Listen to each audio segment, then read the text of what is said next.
Today I'm going to talk to you about breaking up with your nice to-do tasks. Before I do, I'm going to talk about what I mean by that and why it's important. Lots of times when we are trying to get ahead of our to-dos, what we do is to put our head down and to go through it. And in that is this feeling of not worthy, feeling of being depleted, feeling of working a lot and not getting any place. It's very demotivational. These things are unfun. And as a result, what happens is we procrastinate, we get distracted. All of the things that we believe are the problem, like, being distracted, not focused, and so on, and squirreling, are actually because we are not engaged in what we're doing and we believe we have to or should, and they feel really, really ridiculously heavy. Okay, so let's just understand that first. So what we want to do is we want to release some of the weight on us. Release some of that weight so that we feel happy, we feel strong, we feel light, we feel expansive. Okay. And if you go to the productivity success cake, a lot of that is baked into the health layer and it's baked into the environment layer. However, what I'm going to focus on today is the productivity layer. In the productivity layer, we have a piece called time and tasks. And again, this is breaking up with your nice to-do tasks. So those tasks can be significant, and we all have them. For me, I know I do.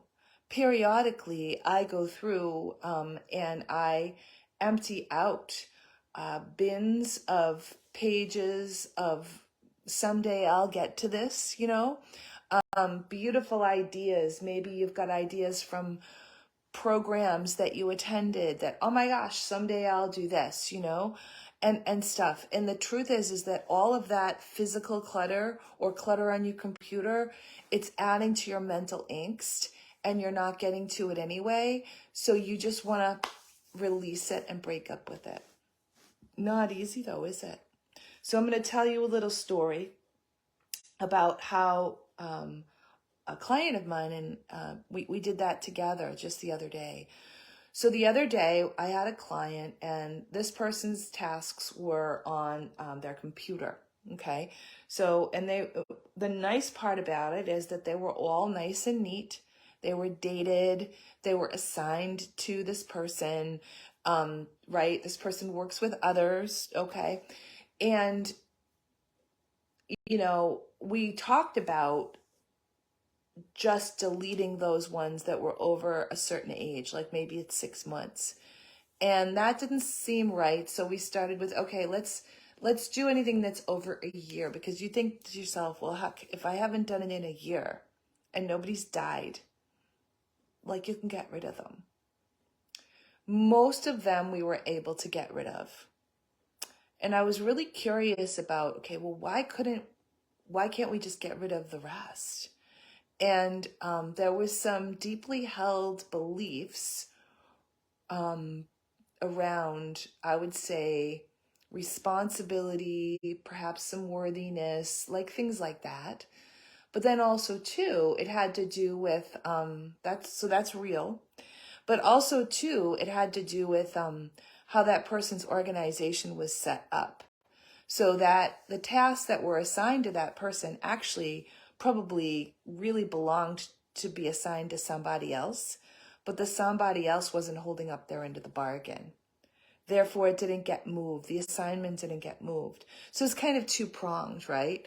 It's all about how much do I take on, how much is really my job, and how much really moves the needle. There were other tasks that were more of like nice to-dos.